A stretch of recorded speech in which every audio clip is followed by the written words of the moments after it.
de mede-Frieske meesten, die hadden dan vond wel zoiets van, oh leuk, we gaan Fries op de zender. En dat sterkt dan helemaal. En dat vind ik wel heel mooi om te zien. Ja, ik zit natuurlijk in een vrij spraakmakende familie eigenlijk, kunnen we wel stellen. Maar ik ben zelf echt nog wel een aardige flapuut. Dus dat kun je natuurlijk dubbel op, denk ik. En dat denk ik wel dat het ervoor zwaar gaat dat we wel een van de meest besprutsen kandidaten winnen. Ja, want die hele mediastorm die er dan achterna komt, wils do eigenlijk alles al achter de reg heeft. Ja. Hoe dondert die dan wel een beetje? Of ik dacht op zich wel heel positief. Ik kreeg echt wel gewoon een prottenbericht. En dat mensen echt wel zijn van, leuk, want volgens mij best echt die zelfs en best gewoon inderdaad wel echt die mening on het Jan en eerlijke vragen on het stellen en net een typetje on het spelen. Ik merk inderdaad dat mensen soms wel verward binnen mij. Ja, voor mij is het inderdaad al een eerlien.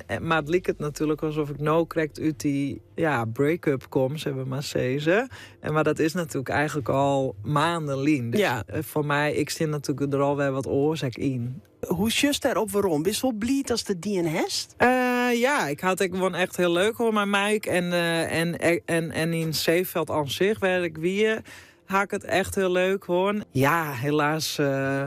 Nog steeds vrijgezel, maar ik leuk. Moeten wij een datingprogramma voor die opzetten? Ja. Je bent de omroep? Ik kreeg daar berichtjes over toen ik hier op mijn eigen Instagram zette dat ik hierheen zoe. En juist riek het een beetje zo aankondig van, ik geef morgen wat leuks doen en wat zoek ik morgen in dwaan en wil je met rieden? En toen gaan mensen oprecht dit antwoord doen van, ik denk dat het een soort wintervol of liefde in Friesland has opzet of een soort Instagram-reeks met daten met Friesen of dat soort.